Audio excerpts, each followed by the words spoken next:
지금 나토 동맹국들이 줄줄이 미제 무기를 포기하고 있습니다. 폴란드, 노르웨이, 이집트, 호주. 이들이 선택한 건 한국산 K9 자주포였습니다. 3개월 납기, 95% 가동률, 그리고 미국보다 30% 저렴한 가격. 하지만 진짜 충격은 따로 있었죠. K2 전차는 에이브람스가 할 수 없는 무릎 꿇고 쏘기가 가능했고, KF-21 전투기는 F-35와 달리 소스 코드를 완전 개방했습니다. 펜타곤이 경악했습니다.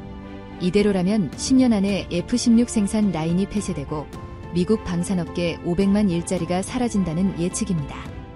그 결과 워싱턴은 긴급 안보회의를 소집하며 국가 비상사태를 검토 중인데요.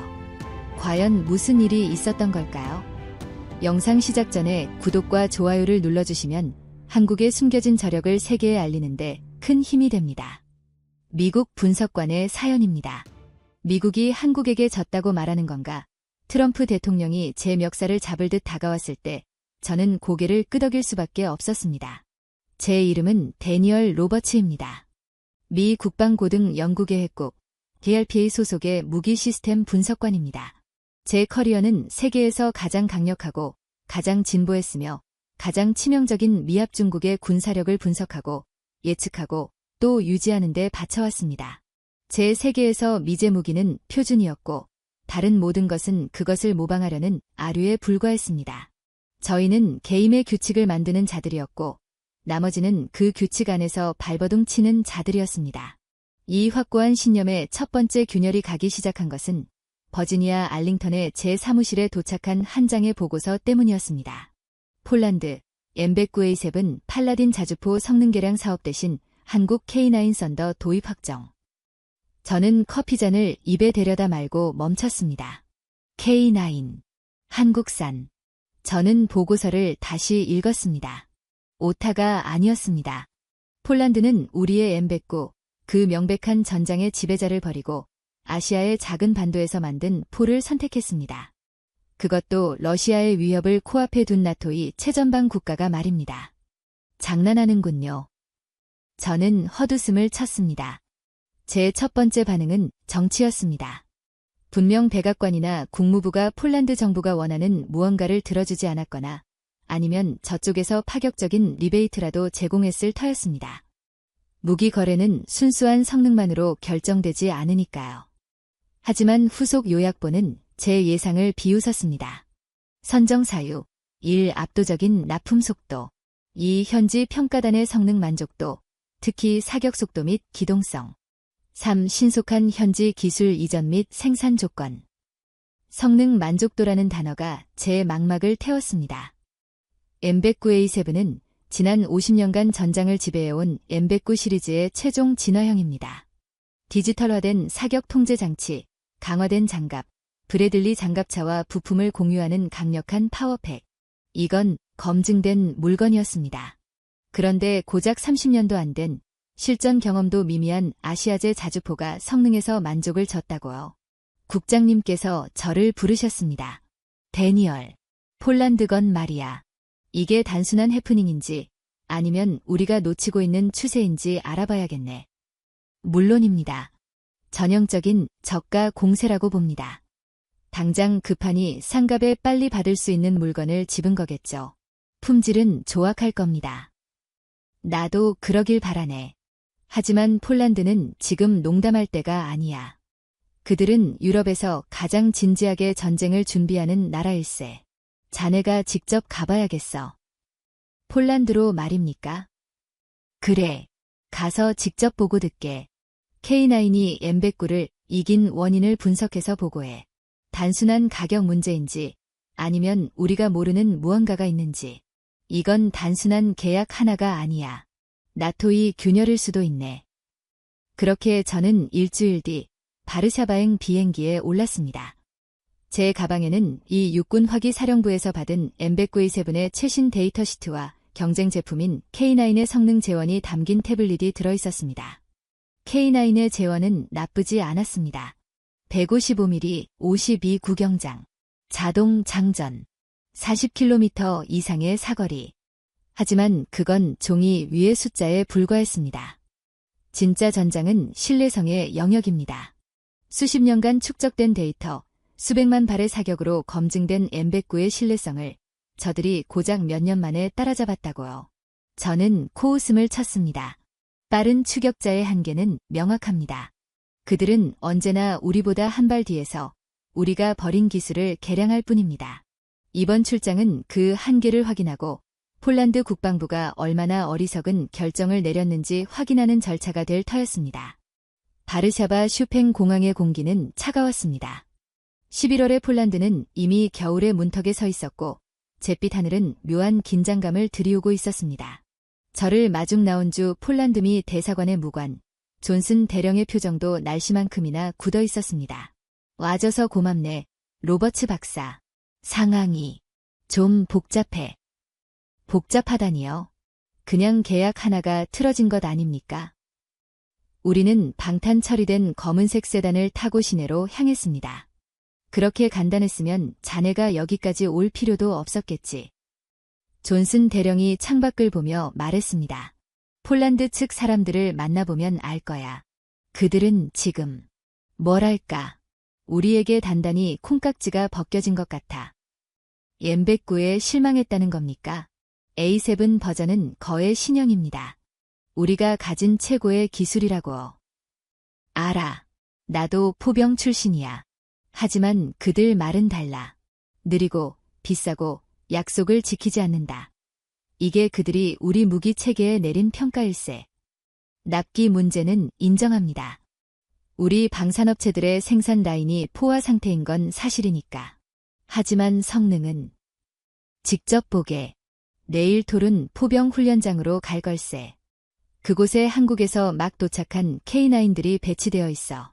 폴란드 제1포병여단 녀석들이 그걸 가지고 노는데 아주 신이 났더군. 신이 났다는 표현이 거슬렸습니다. 무기는 장난감이 아닙니다. 그건 신뢰와 효율의 결정체여야 합니다. 다음 날 아침, 우리는 헬기를 타고 바르샤바에서 북서쪽으로 2시간을 날아 톨은 훈련장에 도착했습니다. 광활하게 펼쳐진 진흙탕 훈련장에는 이미 수십 대의 K9 자주포가 도열해 있었습니다. 폴란드군의 위장 도색을 했음에도 그 모습은 제가 익히 알던 M109와는 확연히 달랐습니다. M109가 둔중하고 튼튼한 망치 같다면 K9은 더 날렵하고 공격적인 맹금류처럼 보였습니다. 우리를 맞이한 것은 폴란드 육군 제1포병여단장 야누슈 노바코프스키 준장이었습니다. 그는 50대 초반의 전형적인 동유럽 군인이었지만 그에게서는 구소련의 잔재가 아닌 냉철한 서구식 엘리트의 향기가 났습니다. 로버츠 박사, 환영하오. 다르파에서 직접 분석관을 보낼 줄은 몰랐는데 그의 영어는 완벽했습니다. 관심에 감사합니다, 장군님. 저희는 동맹국의 중요한 결정을 언제나 주시하고 있습니다. 특히 M109의 오랜 파트너로서 말이죠. 아, M109. 노바코프스키 준장이 미묘한 미소를 지었습니다. 좋은 장비지. 훌륭한 역사요. 하지만 우린 지금 미래를 준비해야 하오. 그가 손으로 K9을 가리켰습니다.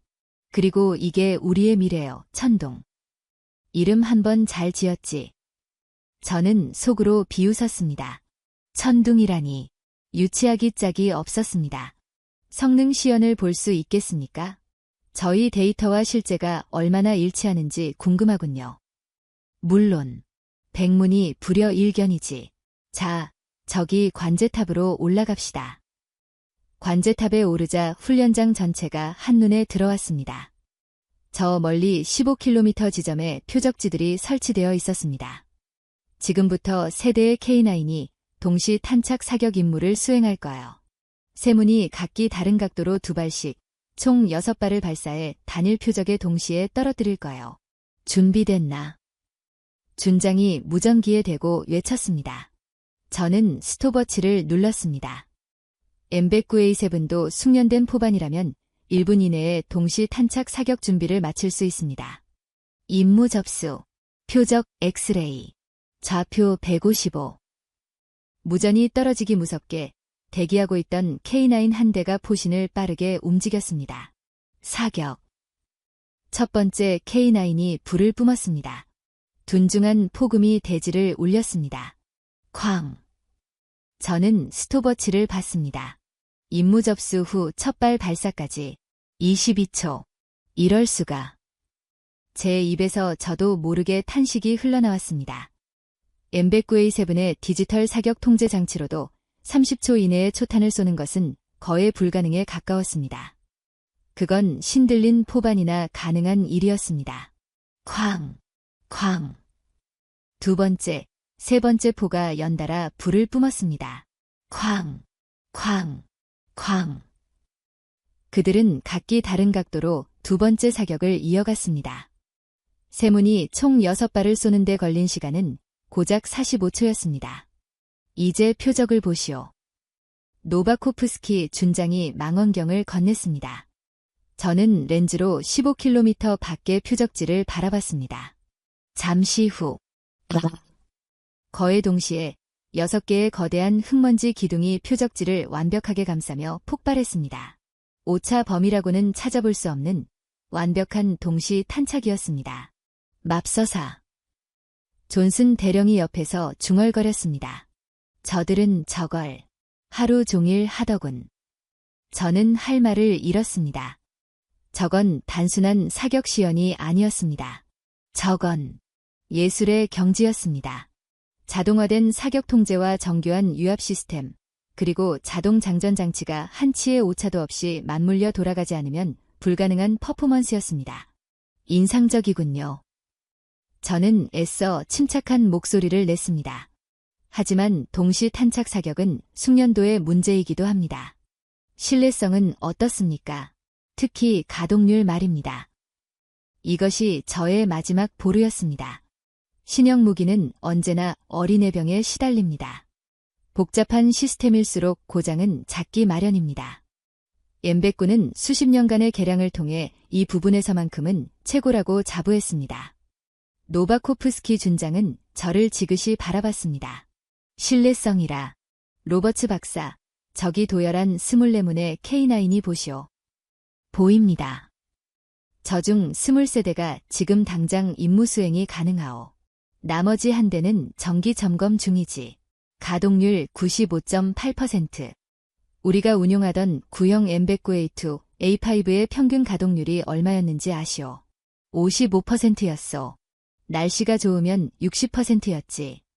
당신네가 제안한 M109A7의 목표 가동률이 80%였고, K9은 목표가 아니라 현실이 95%요.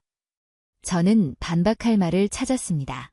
그건 초기 물량이라 그렇겠죠. 한국인 기술자들이 상주하며 관리해주고 있는 것 아닙니까? 그랬지. 첫 3개월간. 지금은 저기 있는 폴란드 병사들이 직접 하오. 저 친구들은 M109를 정비하던 친구들이야. 그들 말이 K9 정비는 M109보다 지루할 정도라더군. 준장이 웃었습니다. 부품 교체가 너무 쉽고 고장 예측 시스템이 완벽해서 고장이 나기 전에 부품을 갈아 끼운다더군. M109는 고장이 난 뒤에 원인을 찾느라 하루를 다 보냈는데 말이지. 저는 관제탑을 내려와 K9을 직접 살펴보기로 했습니다. 차가운 강철의 질감, 거대한 포탑과 차체. 겉보기에는 M109와 크게 다를 바 없는 자주포였습니다.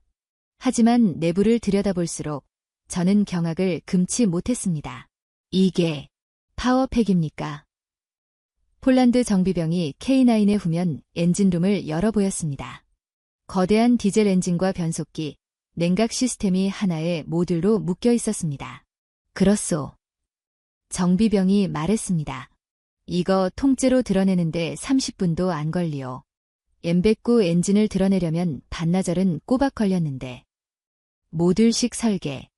그것도 전장에서 즉각 교체가 가능한 완벽한 파워팩 모듈. 이것은 M109A7이 아니라 독일의 PZH-2000이나 우리의 차세대 XM1299에서나 구현하려던 개념이었습니다. 그런데 한국인들이 이걸 20년 전에 만들어서 상용화했고 지금 폴란드 한복판에서 운용하고 있었습니다. 납기는 어땠습니까? 저는 마지막으로 묻지 않을 수 없었습니다. 계약서에 사인한 게 작년 7월이었소. 노바코프스키 준장이 대답했습니다. 초도 물량 24문이 이곳에 도착한 게 10월이었지. 3개월 만이요. 로버츠 박사, 3개월. 당신네 M109A7은 빨라야 3년이었소. 3년. 우린 러시아를 코앞에 두고 있어. 3년 뒤에 폴란드라는 나라가 남아있을지 확신할 수 없는데 3년을 기다리라고. 그의 목소리에는 원망이 서려 있었습니다. 한국인들은 달랐어. 그들은 즉시 납품을 약속했고 약속을 지켰어. 심지어 계약서에 명시된 것보다 2주나 빨리 도착했지. 이게 우리가 K9을 선택한 이유요. 그들은 진짜 동맹처럼 행동했으니까. 바르샤바의 호텔로 돌아오는 길, 세다나는 침묵으로 가득 찼습니다. 존슨 대령이 먼저 입을 열었습니다. 어땠나, 데니얼. 자네 표정이 영 좋지 않아. 봤습니다. 존슨. 전부 다요. 폴란드 녀석들이 과장하는 것 같나? 아니요. 저는 짧게 대답했습니다. 과장이 아니었습니다. 그건 전부 사실이었습니다. 저는 창밖으로 스쳐 지나가는 바르샤바의 야경을 보며 생각에 잠겼습니다. 오늘 제가 본 것은 무엇인가? 빠르고 정확하며 신뢰할 수 있고 정비하기 쉬우며 약속된 시간에 정확히 도착한 무기. 그것은 제가 다르파에서 꿈꾸던 이상적인 무기 체계의 모습이었습니다. 그리고 그 무기는 미제가 아니었습니다. 하지만 이건 말이 안 됐습니다. 한국은 반도체와 스마트폰을 만드는 나라입니다. 이런 진짜 중공업, 이런 진짜 전쟁 무기를 그것도 세계 최고 수준으로 만들어낸다는 것은 불가능했습니다. 이건 분명 일회성일 것입니다. 그래, 일회성입니다. 저는 스스로를 세뇌하기 시작했습니다. K9은 그저 한국인들이 올인한 하나의 특이점일 뿐입니다. 그들이 가진 모든 자원과 운을 쏟아부어 만든 우연한 걸작. M109가 너무 낡았기 때문에 반사이익을 얻은 것뿐입니다. 저는 워싱턴 DC로 돌아가는 비행기 안에서 보고서를 작성하기 시작했습니다. 제목, 폴란드 K9 도입권 분석, 지정학적 요인과 틈새 시장 공략의 성공 사례. 저는 보고서에 제가 본 K9의 경이적인 성능 수치를 교묘하게 숨겼습니다. 45초 동시 탄착 사격은 숙련된 포반에 의한 성공적인 시연으로 가동률 95%는 초기 물량에 대한 집중적인 군수 지원의 결과로 포장했습니다. 3개월 납품은 미국 방산 라인의 포화 상태에 따른 반사이익으로 규정했습니다. 제 결론은 명확했습니다.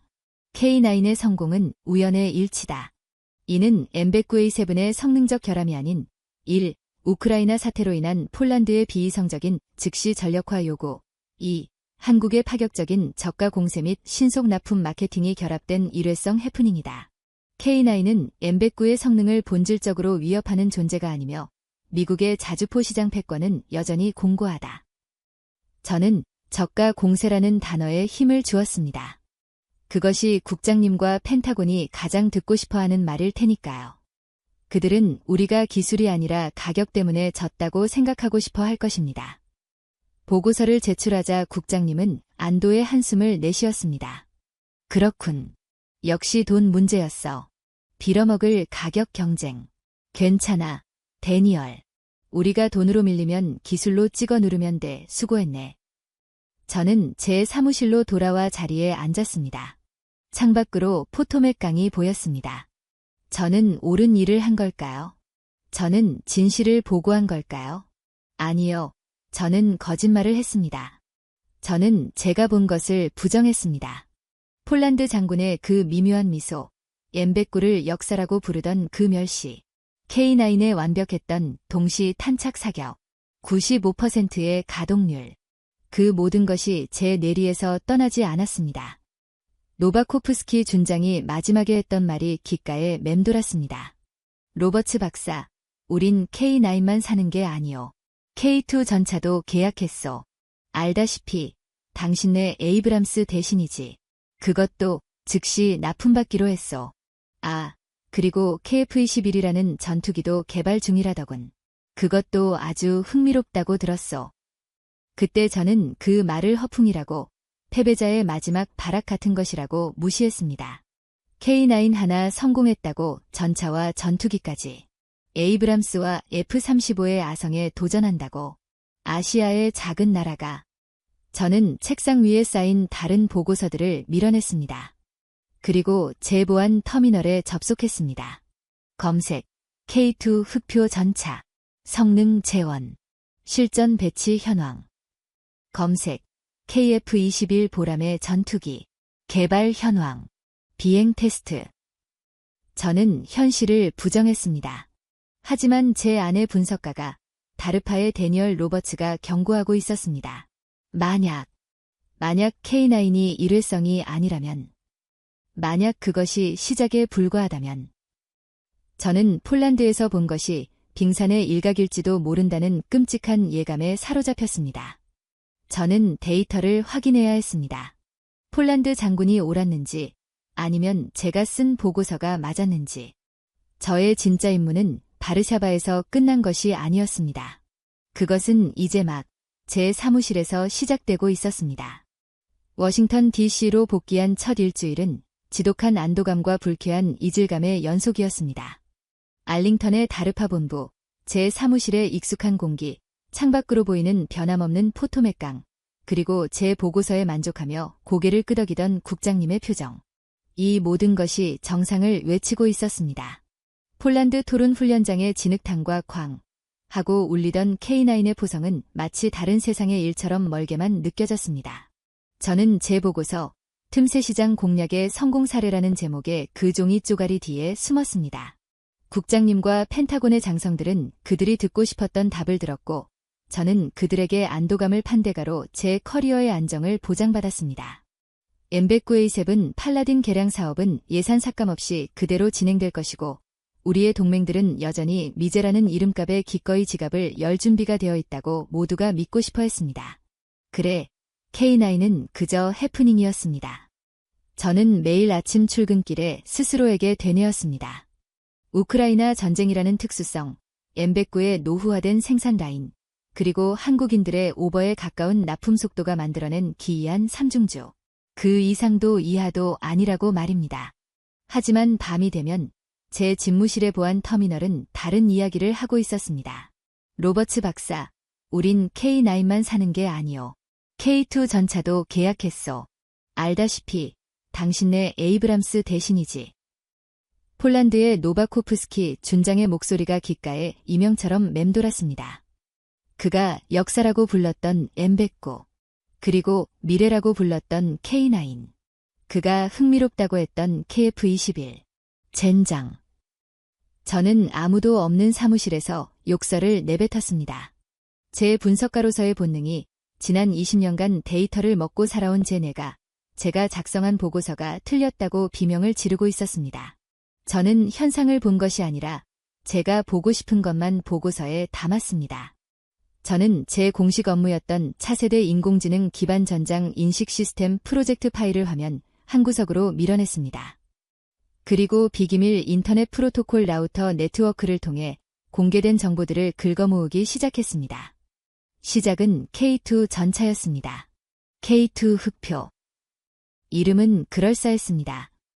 저는 미 육군 지상전투체계 프로그램 실행국에서 받은 M1A2D 4단계 성능 개량형 에이브람스 전차의 최신 데이터와 K2의 재원표를 나란히 띄웠습니다. 주포, M1A2D는 120mm 44구경장 M256 활강포, K2는 120mm 55구경장 활강포, 55구경장이군. 저는 미간을 찌푸렸습니다. 더 긴 포신. 이는 더 높은 포구 속도와 관통력을 의미합니다. 물론 우리의 M256은 신형 M829A4 날개안 정분리 철갑탄으로 그 차이를 상쇄하고도 남지만 시작부터 10년 전 독일 라인메탈사의 설계를 그대로 가져다 쓴 것이 마음에 걸렸습니다. 하지만 K2 역시 라인메탈의 면허 생산품이 아닌 국산화된 물건이라는 주석이 붙어 있었습니다. 엔진, M1A2D는 1500마력 가스터빈 엔진, K2는 1500마력 디젤 엔진, 가스터빈. 저는 에이브람스의 장점인 조용한 기동성과 즉각적인 가속력을 떠올렸습니다. 하지만 동시에 끔찍한 연비와 열방출 신호라는 단점도 함께 떠올랐습니다. 반면 K2는 평범한 디젤, 하지만 파워팩이라는 단어가 또다시 눈에 들어왔습니다. K9에서 봤던 바로 그 개념이었습니다. 엔진, 변속기, 냉각계통 일체형, 현장 교체 30분 이내. 저는 토룬 훈련장에서 K9의 엔진룸을 열어보였던 폴란드 정비병의 자랑스러운 표정을 떠올렸습니다. M1A2의 파워팩을 야전에서 드러내는 것은 M109만큼이나 끔찍한 일이었습니다. 최소 2시간, 숙련된 정비반이 붙어도 1시간 30분은 좋게 걸리는 대수술입니다. 그런데 30분. 그들은 30분 만에 심장을 갈아 끼우고 다시 전장으로 뛰어든다는 말인가요? 말도 안 돼.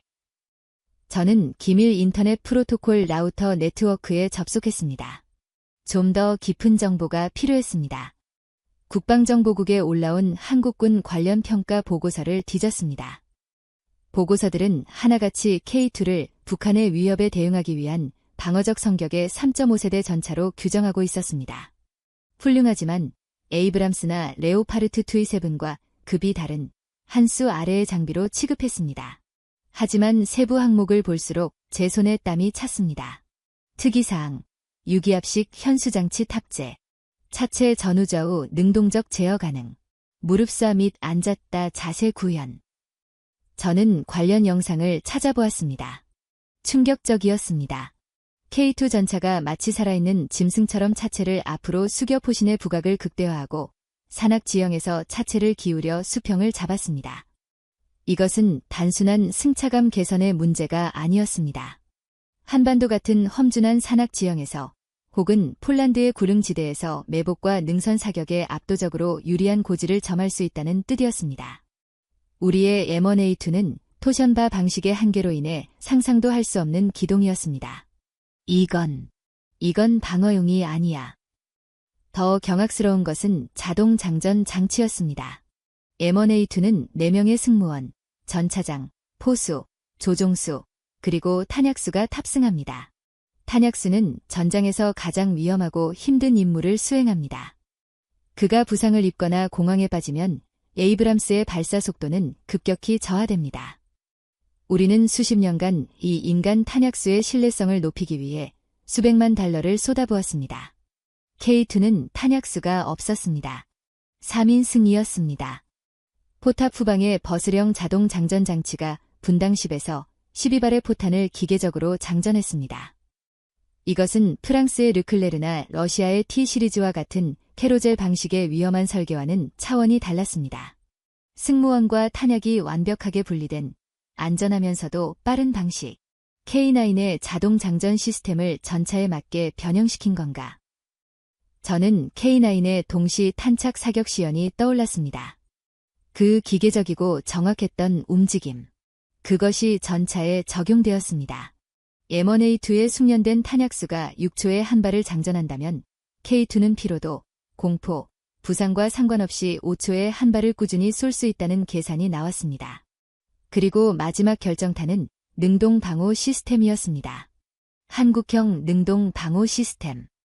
3차원 레이더 및 적외선 센서로 접근하는 대전차 미사일 및 로켓탄 감지. 직접 파괴 방식으로 요격. 우리는 이제 막 M1A2D의 이스라엘제 트로피 시스템을 통합하느라 예상과 씨름하고 있었습니다. 그런데 한국은 이미 10년 전부터 자국산 능동 방호 시스템을 개발해 K2에 탑재하고 있었습니다. 잠깐. 가격은? 저는 폴란드 계약 문서를 다시 찾아봤습니다. K2 180대, 초도 물량, 대당 가격이 M1A2D의 최신 개량형과 비슷하거나 혹은 약간 저렴했습니다. 이게 어떻게 저가 공세지? 제 입이 바싹 말라갔습니다. 이건 싼 맛에 사는 물건이 아니었습니다. K2는 에이브람스와 동등하거나 혹은 기동성과 자동화라는 측면에서는 오히려 능가하는 괴물이었습니다. 폴란드인들은 M1A2D가 느리고 비싸고 약속을 지키지 않는다고 했습니다. 그리고 그들은 M1A2D 대신 K2를 선택했습니다. K9과 똑같은 이유였습니다. 저는 손을 떨며 다음 검색어를 입력했습니다. 검색, KF-21 보람의 전투기. 폴란드 장군이 흥미롭다고 했던 바로 그 물건. 여기서 저는 안도할 수 있을 줄 알았습니다. 전투기는 지상 무기와 다릅니다. 그것은 기술의 정수, 항공우주 산업의 결정체입니다. 수천억 달러를 쏟아부은 F-35 라이트닝 2세, 우리의 절대반지가 지배하는 시장입니다. 고작 K9과 K2를 만든 나라가 감히 넘볼 영역이 아니었습니다. KF-21, 4.5세대 전투기, 쌍발 엔진, 제한적 스텔스 기능. 저는 실소를 터뜨렸습니다. 4.5세대, 제한적 스텔스. F-35의 상대가 안 되는군. F-35는 완벽한 5세대 스텔스 전투기입니다. KF-21은 F-18 슈퍼호넷이나 유로파이터 타이푼과 동급이거나 그 이하였습니다. 역시 지상군은 몰라도 공군은 우리가 압도적이야. 저는 안도의 한숨을 내쉬며 창을 닫으려 했습니다. 그때 제 눈에 한 줄의 코멘트가 들어왔습니다. 국방 전문 포럼에 올라온 유럽의 한 항공 전문가의 사설이었습니다.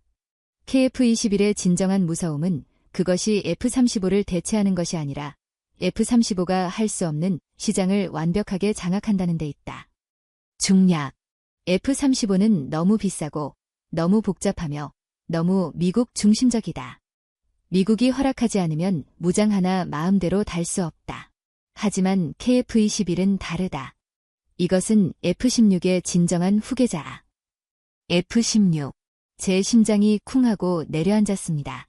F-16 파이팅 펠콘. 지난 40년간 서방 세계의 하늘을 지배한 베스트셀러. 지금도 전 세계 수십 개국이 운용하고 있으며 우리의 가장 강력한 방산 외교 카드 중 하나입니다. 그런데 F-16은 낡았습니다.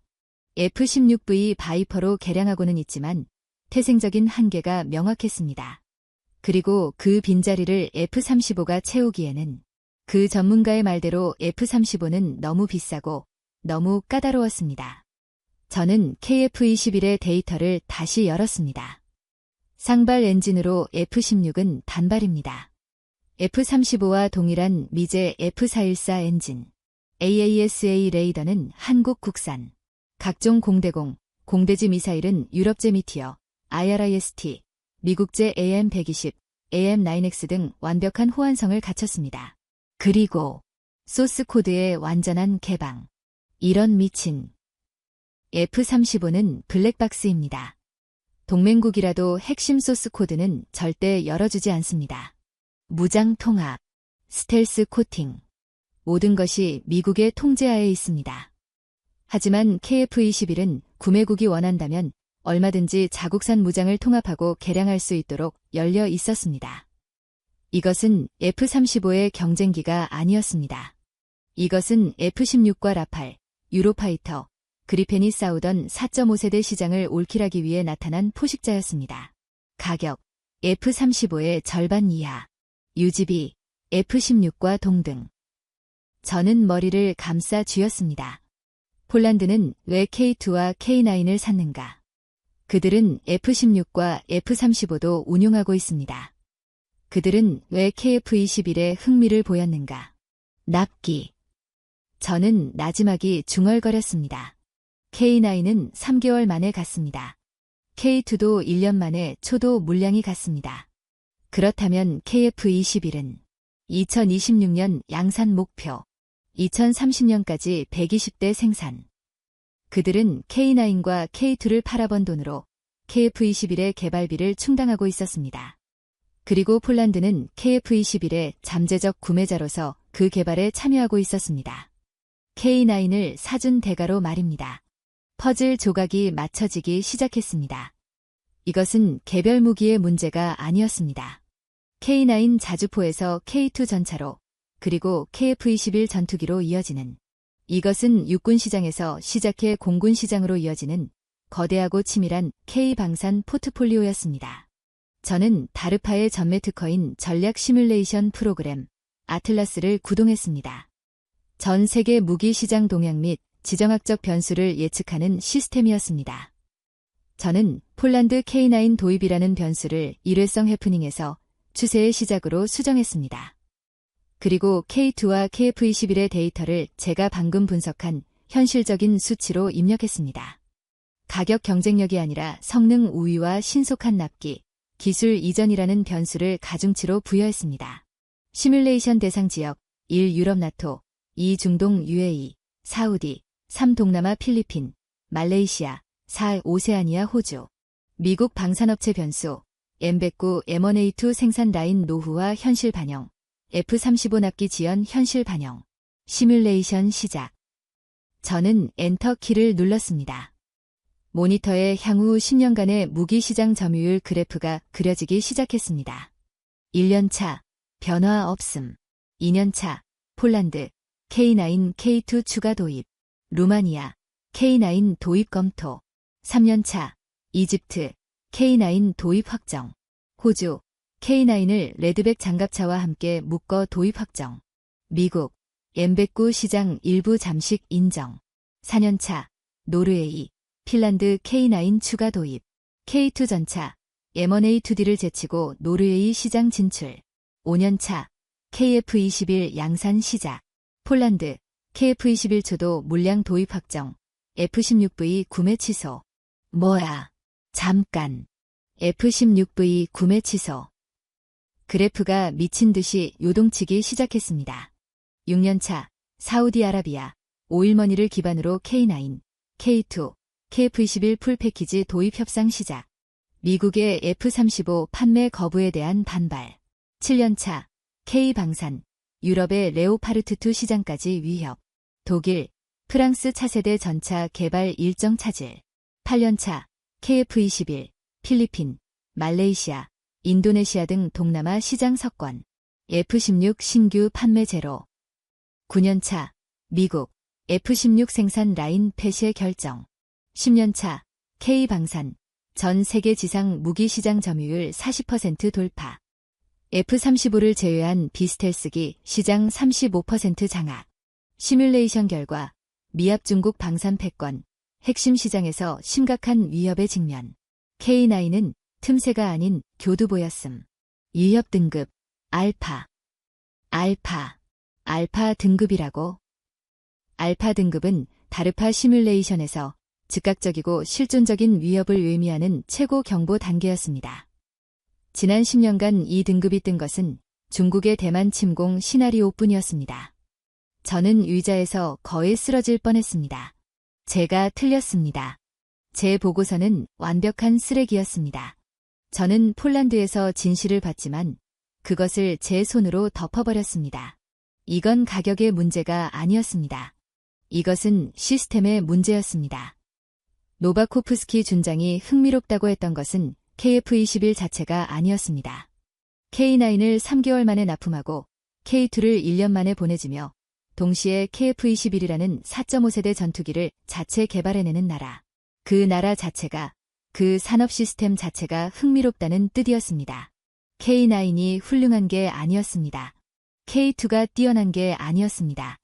저것들을 동시에 약속된 시간에 최고의 품질로 찍어내는 생산력과 기술력. 그것이 본질이었습니다. 데이터가 아니야. 저는 중얼거렸습니다. 저는 지금까지 종이 위의 숫자만 보고 있었습니다. 하지만 폴란드에서 제가 목격했던 것은 숫자가 아니었습니다. 그것은 현실이었습니다. K9의 완벽했던 동시 탄착 사격, 95%의 가동률, 30분 만에 교체되는 파워팩, 3개월의 납기. 저는 K2와 KF-21의 데이터가 아니라 그것들이 만들어지는 현실을 봐야 했습니다. 시뮬레이션이 알파 등급을 외치고 있었습니다. 데이터가 아닌 현실을 직접 확인하기 위해 저는 즉시 한국 방문을 결정해야 했습니다. 저는 국장실의 인터폰을 눌렀습니다. 국장님, 데니얼 로버츠입니다. 무슨 일인가, 데니얼. 자네 보고서 덕분에 위원회에서 칭찬받았네. 아주 안정적인 보고서였어. 감사합니다. 하지만 문제가 생긴 것 같습니다. 문제. 폴란드건 말입니다. 제가 틀렸을 수도 있습니다. 무슨 소린가. 자네 보고서는 완벽했는데. K9은 일회성이 아닐 수도 있습니다. K2와 KF-21 데이터를 확인했습니다. 시뮬레이션 결과가 최악입니다. 저는 시뮬레이션 알파 등급 코드를 국장님의 단말기로 전송했습니다. 수화기 너머로 침묵이 흘렀습니다. 그리고 낮게 깔린 국장님의 목소리가 들려왔습니다. 이게 사실이라면 자네는 재앙을 막은 게 아니라 재앙을 초래한 거야. 데니얼. 알고 있습니다. 그래서 제가 직접 가야겠습니다. 어딜? 한국입니다. 서울, 창원, 사천. 그들의 심장부로 가야 합니다. 명분은 기술 교류입니다. 우리가 F-35와 M1A2D의 일부 기술을 공유할 수 있다는 뉘앙스를 풍기면서 그들의 생산 라인을 직접 확인해야 합니다. 국장님, 이건 제 커리어를 걸고 말씀드리는 겁니다. K9은 시작에 불과했습니다. 우리는 지금 시스템과 싸우고 있는 건지도 모릅니다. 제가 직접 가서 그 시스템의 실체를 확인하겠습니다. 국장님은 한참 동안 말이 없었습니다. 일주일 주겠네. 자네가 틀렸다면 다르파를 떠날 준비를 하게. 하지만 자네가 맞다면. 국장님의 목소리가 굳어졌습니다. 자네가 맞다면 우리는 지금 3차 세계대전이라도 막은 셈이 될 걸세. 인천국제공항에 내린 첫발은 눅눅하고 무거웠습니다. 14시간의 비행으로 인한 피로감 때문만은 아니었습니다. 기술 교류라는 허울 좋은 명분은 제 어깨를 짓누르는 납덩이와도 같았습니다. 저는 미합 중국의 기술 우위를 미끼로 던져 아시아의 작은 동맹국이 정말로 우리의 패권을 위협할 시스템을 갖췄는지 확인하러 온 일종의 산업 스파이나 다름없었습니다. 국장님의 마지막 말이 귓가를 맴돌았습니다. 자네가 틀렸다면 다르파를 떠날 준비를 하게. 하지만 자네가 맞다면 우리는 3차 세계대전이라도 막은 셈이 될 걸세. 이 말은 위로가 아니라 저주에 가까웠습니다. 제가 틀려도 제 커리어는 끝장이고 제가 맞아도 미국의 패권이 끝장이라는 뜻이었으니까요. 서울의 첫인상은 혼돈 속의 질서였습니다. 빽빽한 아파트 숲과 그 사이를 흐르는 한강, 그리고 그 위를 가로지르는 수십 개의 다리. 모든 것이 24시간 내내 격렬하게 움직이고 있었습니다. 저를 맞이한 주한 미 대사관 무관과 한국 국방부 소속의 안내역들은 극도로 정중했지만 그들의 미소 뒤에는 날카로운 경계심이 숨어 있었습니다. 로버츠 박사님, 먼 길 오시느라 고생하셨습니다. 저를 담당한 한국 국방부의 김영수 중령이 KTX 특실에서 제게 커피를 건네며 말했습니다. 우리는 서울에서 남쪽으로 3시간을 달려 창원이라는 도시로 향하는 중이었습니다. F-35와 M1A2D의 최신 인공지능 기반 전장 인식 시스템에 대한 기술 교류에 관심을 가져주셔서 감사합니다. 다르파의 석학을 모시게 되어 영광입니다. 그의 영어는 완벽했습니다. 불러주셔서 감사합니다. 김중령님. 저희도 한국의 K9과 K2에 적용된 자동화 시스템에 관심이 많습니다. 상호 운용성 증진 차원에서 말이죠. 저는 준비한 외교적 수사를 앵무새처럼 읊었습니다. 상호 운용성이라니 가소로운 일이었습니다. 저는 그들의 시스템이 우리의 M1A2D 생산 라인보다 얼마나 우월한지 확인하러 온 것이었습니다. 창원에 도착하자 공기부터 달랐습니다. 서울이 금융과 정치의 중심이라면 이곳은 강철과 화약의 냄새가 나는 한국 중공업의 심장이었습니다. 거대한 공장지대와 항만이 도시를 감싸고 있었습니다. 그리고 우리는 그 중에서도 가장 거대한 K9과 K2가 태어나는 H사의 공장으로 향했습니다. 이곳이 저희의 통합 생산 시설입니다. 현재 폴란드 수출 물량과 내수 물량을 동시에 생산 중입니다. 김중령의 안내로 들어선 공장 내부는 제가 상상했던 그 어떤 공장과도 거리가 멀었습니다. 첫 번째 충격은 소리와 청결이었습니다. 제가 상상한 전차 공장은 1940년대 디트로이트의 재림이었습니다. 길을 찢는 강철 마찰음, 용접 불꽃, 그리고 바닥에 흥건한 시커먼 기름때. 오하이오주 리마에 있는 우리의 M1A2 에이브람스 생산 공장, 제너럴 다이내믹스랜드 시스템스가 꼭 그랬습니다. 그곳은 장인이라 불리는 숙련공들이 거대한 강철 덩어리를 수작업으로 조립하고 용접하는 100년 된 대장간에 가까웠습니다. 하지만 이곳 창원의 공장은 반도체 공장에 가까웠습니다. 바닥은 빛을 반사할 정도로 깨끗했고 공기는 매캐한 색가루 냄새 대신 정제된 환기 시스템의 바람 소리로 채워져 있었습니다. 그리고 가장 큰 소리는 일정한 리듬으로 움직이는 로봇들의 구동음이었습니다. 세상에. 저는 헛숨을 삼켰습니다. 제 눈앞에 수십 미터에 달하는 거대한 K9 자주포의 차체들이 레일 위를 천천히, 그리고 정확히 5미터 간격으로 이동하고 있었습니다. 그리고 그 차체들 위로 거대한 주황색 로봇팔들이 쉴 새 없이 움직이며 용접을 하고 있었습니다. 저건 자동 용접 로봇입니까? 그렇습니다, 박사님. 안내를 맡은 H사의 엔지니어가 자랑스럽게 말했습니다. K9과 K2의 차체는 특수 방탄강으로 제작됩니다. 수백 개의 강판 조각을 오차 없이 용접해야 하죠. 과거에는 숙련된 용접공이 며칠 밤낮으로 매달려야 했지만 지금은 저 육축 로봇들이 24시간 내내 마이크로미터 단위의 오차도 없이 작업합니다. 저는 리마 공장의 풍경을 떠올렸습니다. M1A2D의 포탑을 용접하기 위해 땀을 뻘뻘 흘리며 방호복을 입고 아크 불빛과 씨름하던 100발의 용접공들.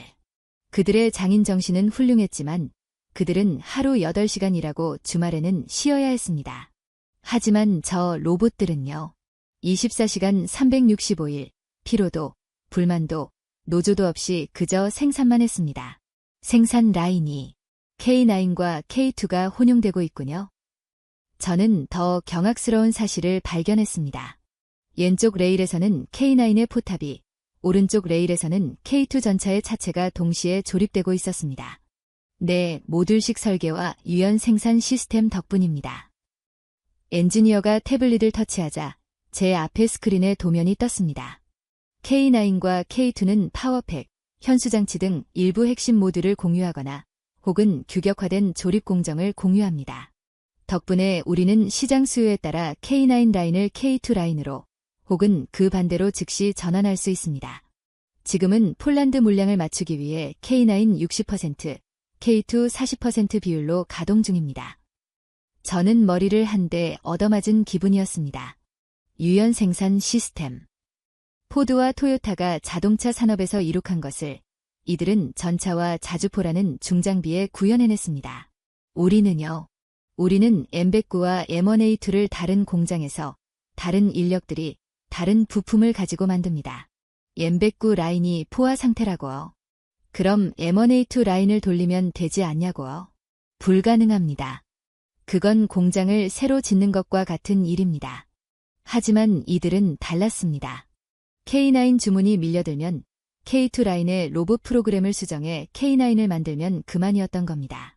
폴란드가 3개월 납품을 요구했을 때 이들은 주저없이 가능하다고 답했을 것입니다. 그들에게는 그것이 가능한 시스템이 있었으니까요. 저것들은 무인 운반차입니까?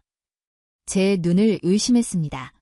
공장 바닥을 거대한 전차용 보기륜과 120mm 포신을 실은 무인 운반차들이 정해진 노란색 선을 따라 스스로 움직이고 있었습니다. 네, 중앙 통제 시스템이 각 조립 라인에 필요한 부품을 적시에 배달합니다. 적시 생산 시스템. 토요타의 전설적인 재고 관리 시스템. 이들은 재고를 쌓아두지 않았습니다. 부품이 필요한 순간 무인 운반차가 부품 창고에서 정확한 부품을 가져와 로봇팔에게 전달하고 있었습니다. 우리는요. 리마 공장의 한쪽 구석에는 수개월치 부품들이 먼지를 뒤집어 쓴 채 쌓여 있거나 혹은 정작 필요한 부품이 없어서 라인 전체가 며칠씩 멈춰서는 일이 비일비재했습니다. 이건 공장이 아니었습니다. 이건 거대한 유기체였습니다. K9을 주문하면 K9을 뱉어내고 K2를 주문하면 K2를 뱉어내는 무시무시하고 효율적인 강철의 자궁이었습니다. 폴란드 물량은 언제까지 납품 완료 예정입니까? 1차 계약분 말씀이십니까? K9은 이미 3개월 만에 초도 물량이 나갔고 K2도 10개월 만에 폴란드 현지에 도착했습니다. 나머지 물량도 계약된 일정보다 훨씬 빠르거나 정확히 맞추고 있습니다. 엔지니어의 목소리에는 한치의 망설임도 과장도 없었습니다. 그에게는 납기 지연이라는 단어 자체가 존재하지 않는 듯했습니다. 저는 폴란드에서 일회성 혹은 저가 공세라고 폄하했던 제 보고서를 떠올리며 속으로 신음했습니다. 아니었습니다. 이건 저가가 아니었습니다. 이렇게 극도로 자동화된 공장에서 불량률 제로에 가깝게 24시간 찍어내는 물건은 리마 공장에서 장인들이 수작업으로 만드는 M1A2보다 원가 경쟁력 자체가 비교 불가능할 정도로 높을 터였습니다. 그들은 싸게 파는 게 아니었습니다. 그들은 싸게 만들어서 제값받고 빨리 파는 것이었습니다. 그리고 그 차액은 고스란히 연구개발과 다음 시스템을 구축하는 데 투입되고 있었습니다. 창원의 충격이체 가시기도 전에 우리는 다음 목적지인 사천으로 향했습니다. KTX로 2시간 거리, 경상남도의 또 다른 도시. 이곳에는 한국항공우주산업의 본사가 있었습니다. 바로 KF-21 보라매가 만들어지는 곳입니다. 지상군은 몰라도 공군은 우리가 압도적이야. 미국으로 복구했을 때 제가 스스로를 위로하며 되뇌었던 말입니다. F-35와 F-22 랩터. 그 누구도 넘볼 수 없는 5세대 스텔스 전투기. 그것이 우리의 절대반지였습니다. 로버츠 박사님, 환영합니다. 한국항공우주산업의 수석 엔지니어 박성진입니다. 창원의 엔지니어와는 또 다른 분위기. 더 날카롭고 더 지적이며 더 미국에 가까운 엘리트의 모습이었습니다. 그는 로키드 마틴이나 보잉의 엔지니어라고 해도 믿을 정도였습니다. 박사님께서 요청하신 F-35와 KF-21의 데이터링크 연동 관련 기술 협의를 고대하고 있었습니다. 그가 미소를 지었습니다. 명백한 미끼였습니다. 그들은 우리가 F-35의 핵심 데이터를 절대 공유하지 않을 것을 알았고 우리도 그들이 KF-21의 핵심 데이터를 내놓지 않을 것을 알았습니다. 이건 핑퐁 게임이었습니다. 우리는 회의실에서 몇 시간 동안 의미 없는 기술 용어들을 주고받았습니다. 상호 운용성, 데이터 융합, 전술 네트워크. 하지만 제 신경은 온통 창밖의 활주로에 쏠려 있었습니다. 그런데 박사님, 마침 오늘 오후에 KF-21 시제 4호기의 시험 비행이 잡혀 있습니다. 박 수석이 마치 우연히 생각났다는 듯 말했습니다. 저희의 미래를 직접 보시는 것도 나쁘지 않을 것 같군요. 이것이 그들의 답변이었습니다. 우리가 생산 라인을 보여줬으니 너희는 뭘 보여줄 거냐는 무언의 압박. 우리는 한국항공우주산업의 관제탑으로 이동했습니다. 창원의 공장과는 또 다른 숨막히는 긴장감이 흘렀습니다. 그리고 저 멀리 경납고에서 놈이 모습을 드러냈습니다. KF-21 보라매. 사진으로만 보던 것과는 압도감이 달랐습니다. F-35보다 날렵했지만 F-22보다는 작았고 F-16보다는 훨씬 더 단단하고 위협적으로 보였습니다. 쌍발 F-414 엔진이 뿜어내는 푸른 화염과 갱음. 26 허가. KF-21 보라매 004. 26. KF-21이 활주로를 질주하기 시작했습니다. 그리고 제 눈앞에서 단숨에 하늘로 솟구쳐 올랐습니다. 마치 중력을 거부하는 듯한 강력하고 절도 있는 움직임. 세상에, 저 기동성 좀 봐. 저도 모르게 중얼거렸습니다. KF-21은 이륙 직후 수직에 가까운 각도로 상승하며 구름을 뚫었습니다. F-16V는 절대 흉내낼 수 없는 쌍발 엔진만이 가능한 힘이었습니다. 현재 ASA 레이더와 적외선 탐색 추적 장비 통합 테스트 중입니다. 박 수석이 태블릿으로 비행 데이터를 보여주었습니다. 보시다시피 모든 센서가 국산입니다. 특히 저 ASA 레이더는 F-35의 AN, APG-81에 버금가는 성능을 목표로 개발됐죠. 저는 숨이 멎는 것 같았습니다. AASA 레이더.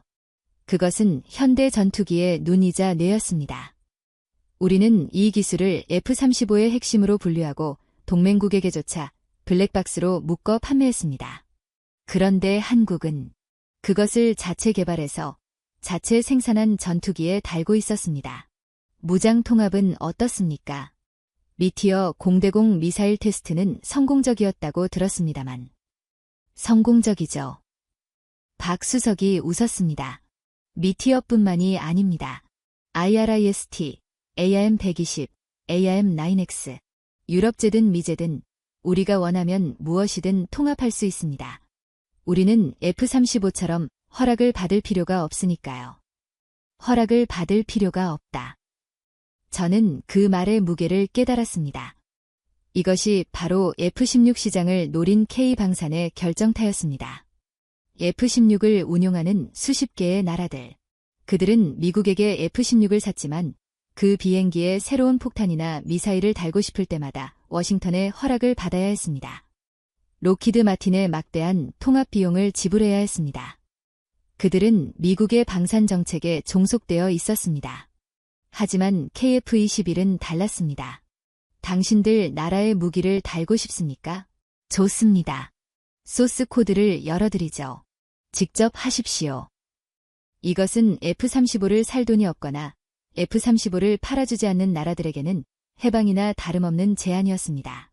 폴란드에서도 관심이 많다고 들었습니다. 제가 물었습니다. 폴란드는 훌륭한 파트너입니다. 박 수석이 즉답을 피하며 말했습니다. 그들은 K9과 K2의 신속한 납품에 매우 만족하고 있죠. 그들은 신뢰할 수 있는 파트너가 누구인지 잘 알게 되었을 겁니다. 저는 창밖에서 화려한 기동을 선보이는 KF-21을 망연자실하게 바라봤습니다. 폴란드에서 본 K9은 시작에 불과했습니다. 데이터로 확인한 K2는 현실이었습니다. 그리고 지금 제 눈앞에 날고 있는 KF-21은 그 모든 것의 정점이었습니다. 저는 깨달았습니다. 창원에서 본 것은 육체였습니다.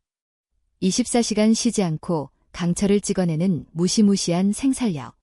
사천에서 본 것은 두뇌였습니다. ESA 레이더와 전투기를 자체 개발하는 경이적인 기술력. K9을 3개월 만에 납품한 그 시스템이 이제 K2를 10개월 만에 납품하고 동시에 KF-21을 하늘로 띄워 올리고 있었습니다. 이것은 틈새 시장 공략이 아니었습니다. 이것은 미국의 방산 시장 전체를 대체할 수 있는 완벽하게 맞물려 돌아가는 토탈 솔루션이었습니다. K9으로 자주포 시장을, K2로 전차 시장을, KF-21로 F-16이 지배하던 4.5세대 전투기 시장을, 그리고 이 모든 것을 약속된 시간에 미국보다 싸게, 미국보다 높은 신뢰성으로 제공합니다. 저는 전율했습니다. 이것은 공포였습니다. 다르파의 분석가로서 저는 미합 중국의 패권이 어떻게 무너지는지를 정확히 시뮬레이션해냈습니다. 그리고 지금 저는 그 시뮬레이션이 현실이 되는 현장의 한복판에 서 있었습니다. 로버츠 박사님, 안색이 안 좋으십니다. 혹시 시차 때문에? 김중령이 걱정스러운 듯 물었습니다. 저는 그를 바라봤습니다. 그리고 박 수석을 바라봤습니다. 그들의 눈에는 자부심이 있었습니다. 6.25 전쟁의 폐허에서 불과 70년 만에 세계 최강대국의 심장을 위협하는 시스템을 만들어낸 민족의 자부심. 아닙니다. 저는 애써 목소리를 가다듬었습니다. 아주 인상적이군요. 정말 흥미롭습니다.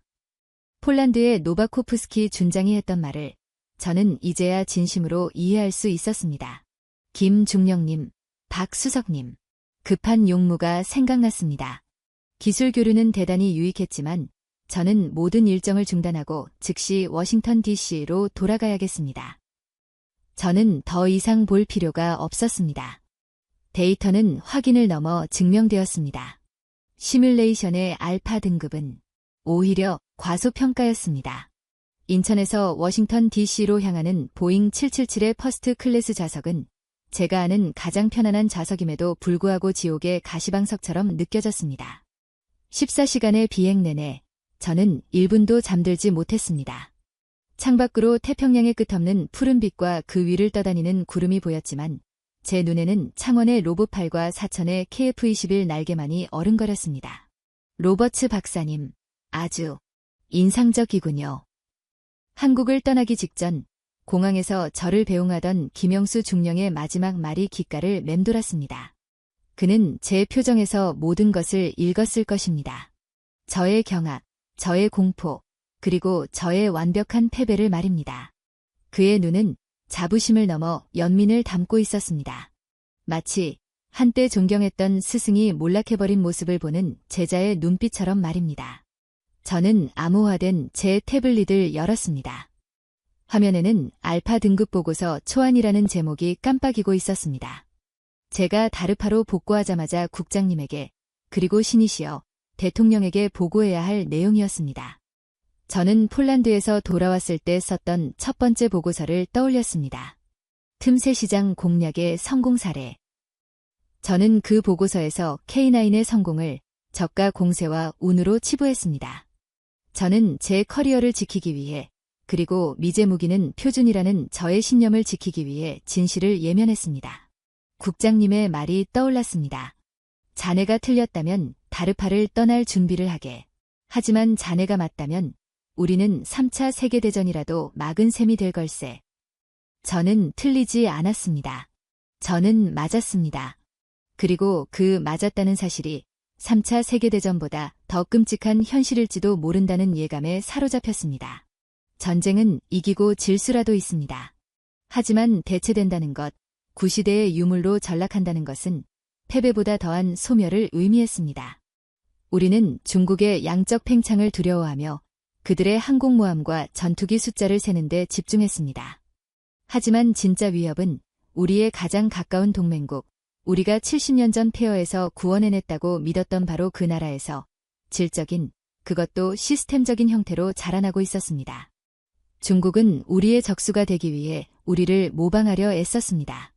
하지만 한국은 우리를 극복하기 위해 우리와는 다른 시스템을 만들어냈습니다.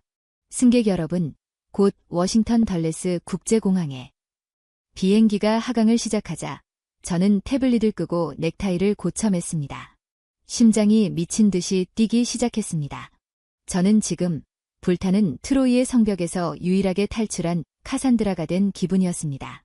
문제는 제가 과연 트로이를 설득할 수 있느냐는 것이었습니다. 덜레스 공항의 입국장은 인천공항의 그것과 비교되었습니다. 비효율적인 줄, 낡은 카페트, 그리고 직원들의 피로에 지친 표정. 불과 2주 전만 해도 이것이 일상이었지만 창원과 사천의 그 반도체 공장 같던 효율성을 보고 온 제 눈에는 이 모든 것이 쇠퇴의 징후처럼 보였습니다. 저는 집으로 가지 않았습니다. 공항에서 대기하고 있던 다르파의 검은색 세단에 올라타자마자 알링턴 본부로 직행했습니다. 국장님께는 연락했나? 네, 박사님. 국장님께서 집무실에서 기다리고 계십니다. 알파 코드를 확인하셨습니다. 다르파 본부 로비는 한밤중임에도 불이 켜져 있었습니다. 제 아이디 카드를 태그하자 최고 등급의 보안 게이트가 열렸습니다. 복도를 걷는 내내 동료 분석관들의 사무실에서 새어나오는 불빛을 보았습니다. 그들은 지금 이 순간에도 차세대 레이저 무기나 인공지능 병사를 연구하고 있겠지요. 하지만 그 모든 것이 무슨 소용인가? 우리가 아무리 완벽한 아이언맨 슈트를 설계한들 그것을 생산할 공장이 100년 전의 대장간이라면, 그리고 우리의 경쟁자는 그 아이언맨을 하루에 수백 대씩 찍어낼 수 있는 시스템을 갖췄다면 말입니다. 데니얼. 국장실 문이 열렸습니다. 국장님은 넥타이를 푼 채 소파에 깊숙이 파묻혀 있었습니다. 그의 앞에는 제가 한국에서 보낸 알파 등급 경보 메시지와 제가 첫 번째로 올렸던 거짓 보고서가 나란히 놓여 있었습니다. 안깨. 그의 목소리는 쇳소리처럼 갈라져 있었습니다. 자네의 첫 번째 보고서, 틈새 시장 공략. 펜타곤과 백악관 위원회에서 아주 호평을 받았지. 덕분에 M109 예산은 무사히 통과됐고 제너럴 다이내믹스 랜드 시스템스의 주가도 안정적이야. 그런데 자네는 지금 그 보고서가 전부 틀렸다고 말하고 있네. 자네가 틀린 건가? 아니면 지금 또 틀린 말을 하려는 건가? 국장님의 눈은 피로와 분노로 충혈되어 있었습니다. 국장님, 저는 틀렸었습니다. 저는 고개를 숙였습니다. 폴란드에서 본 것을 믿고 싶지 않았습니다. K9의 성능을 애써 폄하했습니다. 하지만 한국에서 본 것은 제 부정을 산산조각 냈습니다. 보고서. 국장님이 짧게 말했습니다. 데이터가 아닌 자네가 본 것을 말해. 저는 침을 삼켰습니다. 그리고 지난 48시간 동안 제 머릿속을 지배했던 그 시스템에 대해 쏟아내기 시작했습니다. 국장님, 우리는 전쟁에서 이기는 법을 연구했지만 그들은 생산에서 이기는 법을 연구했습니다. 무슨 뜻인가? 창원의 공장에 갔습니다. K9과 K2 전차가 같은 라인에서 조립되고 있었습니다. 레일 위를 움직이는 차체에 로봇팔들이 24시간 내내 용접을 하고 있었습니다. 바닥엔 기름때 하나 없었고 무인 운반차가 부품을 적시에 배달했습니다. 그건 공장이 아니었습니다. 그건 거대한 3차원 프린터였습니다. 리마. 오하이오주 리마에 있는 우리 M1A2 공장. 가보셨잖습니까? 저는 목소리를 높였습니다. 그곳은 박물관입니다. 100년 된 대장간이라고. 100발의 장인들이 수작업으로 포탑을 용접하고 있습니다. 그들의 기술은 훌륭합니다. 하지만 그들은 하루 8시간이라고 주말엔 쉬어야 하며 노조에 가입되어 있습니다.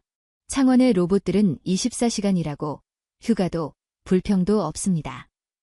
국장님의 얼굴이 하얗게 질려갔습니다. 폴란드가 K9 24문을 3개월 만에 받았을 때 우리는 운이 좋았다고 했습니다. 아닙니다. 그들은 그게 가능했기 때문에 약속한 겁니다. 그들에게는 K2 라인을 K9 라인으로 즉시 전환할 수 있는 유연 생산 시스템이 있었습니다. 우리에겐 그게 없습니다. M109 라인은 M109만, M1A2 라인은 M1A2만 만들 수 있습니다. 그것도 느리게 말이죠. 이건 단순한 생산성의 문제가 아니야, 데니얼. 이건 그 이상입니다, 국장님. 저는 그의 말을 잘랐습니다. 사천에도 갔습니다. KF-21. 우리가 4.5세대라고 무시했던 그 전투기 말입니다. F-35의 상대가 안 되지 않나. 맞습니다. F-35의 상대가 안 됩니다. 그래서 그들은 F-35와 싸우지 않습니다. 그들은 F-35가 할 수 없는 시장, 즉 F-16이 지배하던 그 거대한 시장을 통째로 삼키려 하고 있습니다. 저는 사천에서 박수석이 했던 말을 그대로 전했습니다. 허락을 받을 필요가 없습니다. 이게 그들의 세일즈 포인트입니다. 우리는 F-35를 블랙박스로 팝니다. 무장 하나 달려면 워싱턴의 허락을 받아야 합니다. 하지만 KF-21은요. 소스 코드를 열어줍니다. 당신들 나라의 무기를 마음대로 다세요. 우리가 도와주죠. 전 세계 F-16 운용국들에게 이것은 해방입니다. 잠깐. F-414 엔진. 그거 우리 제너럴 일렉트릭이 만든 거야. 당장 중단시키면. 그렇게 하실 겁니까? 그럼 제너럴 일렉트릭의 막대한 수익은 포기하셔야 합니다. 그리고 한국은 이미 자체 엔진을 개발하겠다고 공언했습니다. KF-21을 팔아번 돈으로 말이죠. 그들은 K9과 K2를 팔아번 돈으로 KF-21을 만들었습니다. 이제 KF-21을 팔아번 돈으로 6세대 전투기와 스텔스 기술을 완성하겠죠. 이건 선순환입니다. 그리고 우리는 그 고리에 박여 있습니다. 국장님은 자리에서 일어났습니다. 그는 창가로 걸어가 포토맥 강의 야경을 바라봤습니다. 잔해 시뮬레이션, 알파 등급, F-16 생산 라인 폐쇄, 전 세계 지상 무기 시장 40% 잠식. 국장님. 저는 결정타를 날려야 했습니다. 그 시뮬레이션은 과소평가였습니다. 저는 그들의 생산 능력을 보수적으로 잡았습니다. 하지만 제가 본 것은 그들의 생산 능력은 무한에 가까웠습니다. 토탈 솔루션. 저는 마지막으로 정의했습니다. K9으로 자주포 시장을, K2로 전차 시장을, KF-21로 4.5세대 전투기 시장을, 그리고 이 모든 것을 약속된 시간에 미국보다 높은 신뢰성으로 기술 이전과 소스 코드까지 덤으로 얹어줍니다. 이것은 틈새가 아닙니다. 이것은 대체입니다.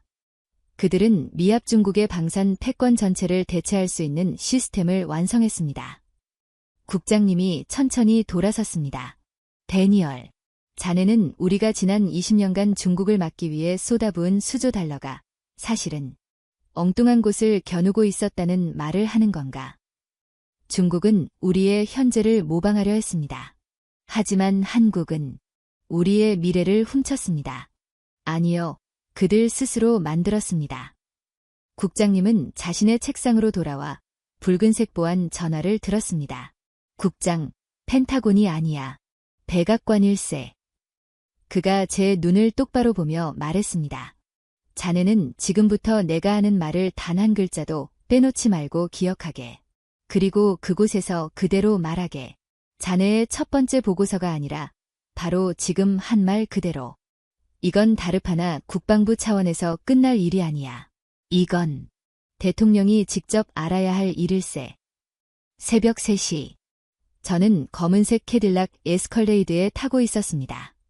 다르파 국장님이 아닌 백악관 비서실에서 보낸 차량이었습니다. 사이드미러로 저를 호위하는 검은색 서버번 2대가 보였습니다.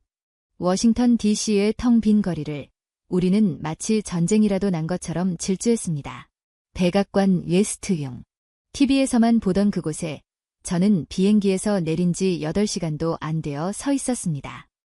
비서실장의 안내를 받아 들어간 오벌 오피스의 공기는 무겁고 서늘했습니다. 그리고 그곳에 그가 있었습니다. 도널드 트럼프 대통령. 그는 거대한 레졸루트 데스크 뒤에 앉아있지 않았습니다. 그는 벽난로 앞소파에 저를 기다렸다는 듯 앉아있었습니다. 그의 옆에는 국방장관, 국가안보보좌관, 그리고 비서실장이 침통한 표정으로 서 있었습니다. 이 친구가 그 알파 등급을 띄운 다르파의 에그헤드인가. 트럼프 대통령의 목소리는 피곤해 보였지만 날카로웠습니다. 반갑습니다. 로버츠 박사. 난 당신의 첫 번째 보고서가 아주 마음에 들었어. 적가 공세. 아주 좋아. 우리가 이긴다는 거잖아. 안 그런가? 그런데 당신 국장이 새벽 3시에 전화를 해서는 알파 등급이니 패권이 무너진다느니 헛소리를 하더군. 뭐가 진실인가? 로버츠, 당신은 날 속인 건가? 저는 제 생애 가장 무거운 압박감 속에서 입을 열었습니다. 대통령 각하, 저희 첫 번째 보고서는 틀렸습니다. 저는 진실을 보지 못하고 제가 보고 싶은 것을 보고했습니다. 저는 제 커리어를 지키기 위해 각하를 속였습니다. 방 안의 공기가 얼어붙었습니다. 국방장관이 저를 죽일 듯이 쏘아붙였습니다. 하지만 트럼프 대통령은 웃었습니다. 솔직하군. 좋아. 솔직한 건 좋아. 속였다. 마음에 드는군. 그럼 지금부터는 속이지 마. 당신이 한국에서 본 게 뭔지 5분 주지. 왜 우리가 이 작은 나라 때문에 호들갑을 떨어야 하는지 말해봐. 5분 안에 날 설득하지 못하면 당신은 다르파가 아니라 알래스카 기상 관측소로 가게 될 거야. 저는 숨을 깊게 들이마셨습니다. 각하, 리마에 있는 M1A2 전차 공장에 대해 아십니까? 리마, 오하이오. 알지. 내가 거기서 연설도 했어. 훌륭한 장인들이 일하는 곳이야. 미국의 힘이지. 바로 그겁니다. 각하. 거긴 장인들이 일합니다. 수작업으로. 100년 된 방식입니다. 그게 어쨌다는 건가? 메이드 인 아메리카야. 최고지. 한국의 창원 공장은 로봇이 일합니다. 24시간 내내 365일. K9 자주포와 K2 전차를 같은 라인에서 동시에 찍어냅니다. 그들은 폴란드의 K9을 3개월 만에 납품했습니다. 우리는 M109를 3년 안에 주겠다고 했습니다. 트럼프 대통령의 미소가 사라졌습니다. 3개월. 대 3년. K2 전차는 우리 에이브람스보다 기동성이 뛰어납니다. 산악 지형에서 무릎을 꿇고 사격할 수 있습니다. 우린 못합니다. K2는 자동 장전입니다. 우린 사람이 손으로 포탄을 넣습니다. 그들이 더 빠르고 더 효율적이며 더 신뢰할 수 있습니다. 그건 지상군 얘기잖아. 우리에겐 F-35가 있어. 세상에서 가장 비싸고 가장 위대한 전투기지. 맞습니다. 그래서 한국은 F-35와 싸우지 않습니다. 그들은 F-16 시장을 노립니다. 각하께서 F-16V를 팔고 싶어 하시는 그 모든 나라에 한국은 KF-21을 들고 나타났습니다. 4.5세대. 그건 쓰레기잖아. 그 쓰레기가 F-16보다 빠르고 F-16보다 더 멀리 보며 F-16보다 더 많은 무장을 답니다. 그리고 가장 끔찍한 것은 각하. 그들은 소스 코드를 함께 팝니다. 소스. 뭐? 우리는 F-35를 팔면서 절대 열어보지 말라고 자물쇠를 채웁니다. 하지만 한국은 KF-21을 팔면서 마음껏 개조하세요라고 열쇠를 줍니다. 각하가 사우디아라비아나 UAE의 왕이라면 둘 중 무엇을 사시겠습니까? 미국의 허락을 받아야 하는 전투기입니까? 아니면 내 마음대로 무장을 다는 자유로운 전투기입니까? 이런. 트럼프 대통령이 소파에서 벌떡 일어났습니다. 그의 얼굴이 붉게 달아올랐습니다. 그들은 우리 동맹국이잖아. 우리가 지켜주는 나라라고. 그들은 더 이상 지켜주기만을 기다리지 않습니다. 그들은 K9을 팔아번 돈으로 K2를 개량하고 K2를 팔아번 돈으로 KF-21을 만들었습니다. 그리고 이제 KF-21을 팔아번 돈으로 6세대 전투기와 스텔스 기술을 만들 겁니다. 이건 시스템입니다. 각하. K-방산 시스템. 그것은 미국의 방산 패권 전체를 대체하기 위해 완벽하게 맞물려 돌아가고 있습니다. 오벌 오피스에는 무거운 침묵이 흘렀습니다. 트럼프 대통령은 방 안을 서성였습니다. 그의 주먹은 굳게 쥐어져 있었습니다. 그는 저를 노려보았습니다. 그래서 당신 말은 우리가 졌다는 건가? 메이드 인 아메리카가 메이드 인 코리아한테 졌다고. 아직은 아닙니다. 각하. 하지만 이대로 5년만 더 가면 우리는 이길 수 없는 게 아니라 경쟁조차 할 수 없게 될 겁니다. 우리는 구식이 될 겁니다. 젠장. 트럼프 대통령이 레졸루트 데스크를 주먹으로 내리쳤습니다. 우리가 구식이라고? 이 도널드 트럼프의 미국이 용납 못해 절대로. 그는 비서실장에게 소리쳤습니다. 당장 로키드, 제너럴 다이내믹스, 레이시온. 그 빌어먹을 방산업체 CEO들 전부 당장 내일 아침 8시까지 여기로 불러. 잠을 자. 비행기에 태워서라도 데려와. 그는 국방장관을 바라봤습니다. 리마 공장. 당장 폐쇄. 아니, 폐쇄가 아니지. 당장 뜯어고쳐. 저 에그헤드가 말한 로봇들로 전부 채워. 돈이 얼마가 들든 상관없어.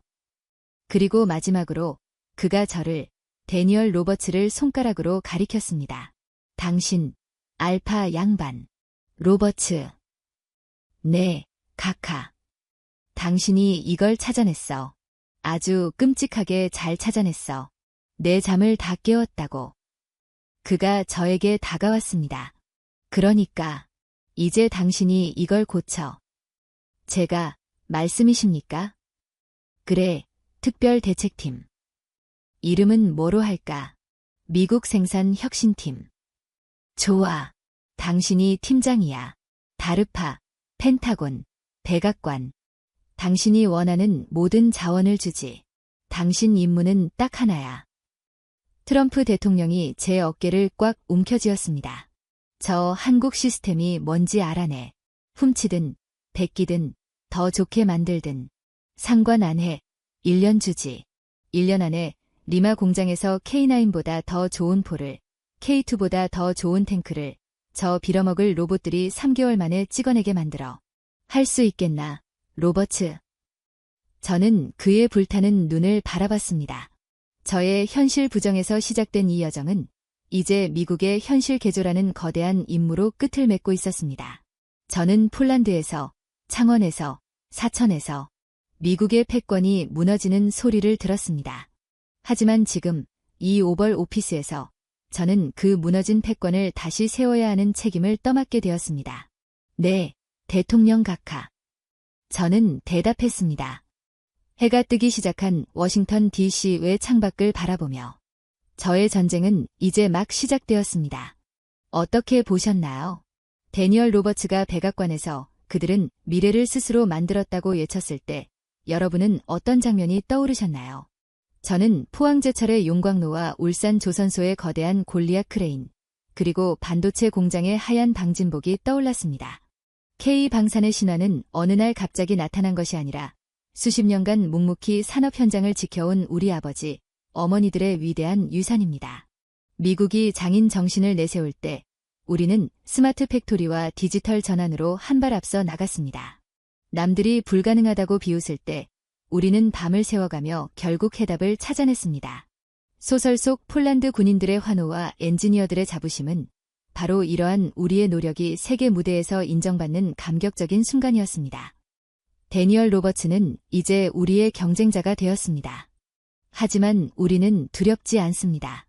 이기는 우리를 더 강하게 만들고 경쟁은 우리를 더 빠르게 달릴 수 있게 할 테니까요. 다시 한번 대한민국의 이름으로 세계를 놀라게 할 그날을 기대하며 우리 모두 서로에게 격려의 박수를 보냈으면 좋겠습니다. 오늘도 끝까지 시청해주셔서 감사합니다. 지금까지 특별한 한국의 이야기를 전해드리는 스페셜 튜브였습니다. 구독과 좋아요를 눌러주시면 영상 제작에 큰 힘이 됩니다. 소중한 의견도 댓글로 남겨주세요. 더욱더 좋은 영상으로 찾아뵙겠습니다.